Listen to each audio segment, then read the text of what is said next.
Christian life supposed to be like? The Christian life is supposed to be a life lived by faith. It is by faith that we enter into the Christian life, and it is by faith that we live it out.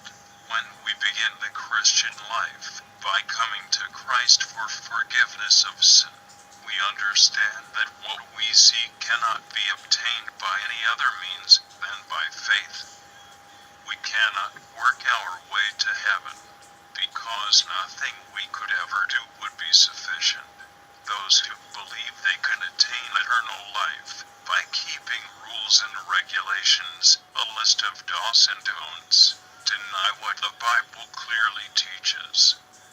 But that no one is justified by the law in the sight of God is clear, for the just shall live by faith. Galatians 3 verse 11.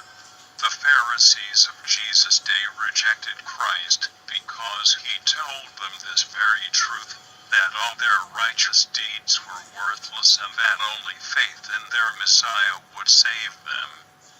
In Romans 1, Paul says that the gospel of Jesus Christ is the power that saves us, the gospel being the good news that all who believe in him will have eternal life. When we enter into the Christian life by faith in this good news, we see our faith grow as we come to know more and more about the God who saved us. The gospel of Christ actually reveals God to us as we live to grow closer to him each day. Romans 1 verse 17 says, "For in the gospel a righteousness from God is revealed." For in the gospel a righteousness from God is revealed, a righteousness that is by faith from first to last, just as it is written, "The righteous will live by faith." So part of the Christian life is diligent reading and study of the Word, accompanied by prayer for understanding and wisdom, and for a closer, more intimate relationship with God through the Holy Spirit. The Christian life is also supposed to be one of death to self in order to live a life by faith. Paul told the Galatians, "I have been crucified with Christ, and I no longer live, but Christ lives in me."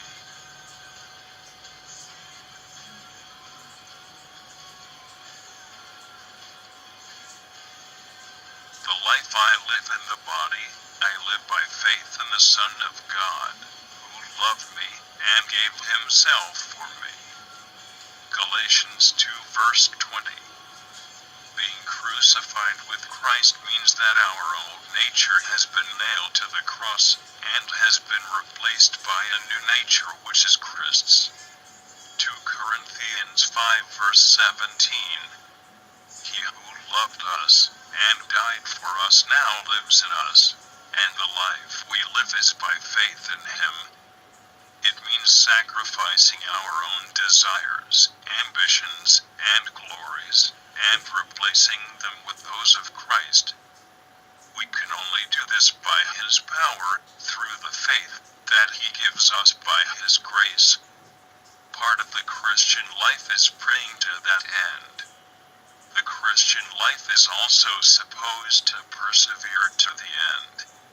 Hebrews 10 verse 38 until 39 addresses this issue by quoting from the Old Testament prophet Habakkuk, "Now the just shall live by faith, but if anyone draws back, my soul has no pleasure in him." God is not pleased with one who draws back from him after making a commitment, but those who live by faith will never draw back, because they are kept by the Holy Spirit, who assures us that we will continue with Christ until the end. Ephesians 1 verse 13 until 14. The writer of Hebrews goes on to verify this truth in verse 39. "But we are not of those who draw back to perdition, but of those who believe to the saving of the soul." The true believer is one who believes to the end. So the Christian life is one lived by faith in the God who saved us, empowers us, seals us for heaven, and by whose power we are kept forever. The day-to-day life of faith is one that grows and strengthens as we seek God in His Word and through prayer, and as we unite with other Christians whose goal of Christ-likeness is similar to our own. Jesus bless you.